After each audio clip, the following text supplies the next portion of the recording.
Parkir mobil pada bahu jalan seperti yang sering terjadi di depan Lipo Plaza Berawe itu gimana ya? Ngomongin soal parkir liar memang gak ada habisnya nih rekan Moda. Seperti komentar kakak S1 ini nih, masih sering orang-orang yang parkir sembarangan di bahu jalan. Padahal sudah ada rambunya loh. Nah, kira-kira di mana aja sih area-area yang dilarang parkir? Umumnya, area yang sering dilanggar itu seperti di tikungan jalan, jembatan, tempat pejalan kaki atau lintasan, area dekat lampu merah, serta di bahu jalan. Terus kalau udah dilanggar gimana nih rekan Moda?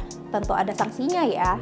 Di antaranya, penguncian ban kendaraan bermotor, pemindahan kendaraan dengan cara penderekan ke fasilitas parkir yang sudah ditetapkan, pencabutan pentil ban kendaraan bermotor, hingga dikenakan denda paling banyak Rp250.000 jika merujuk pada Undang-Undang LLAJ Nomor 22 Tahun 2009. Oh iya, FYI buat rekan Moda yang belum tahu, soal parkir ini berada di bawah kewenangan Dinas Perhubungan Kabupaten Kota.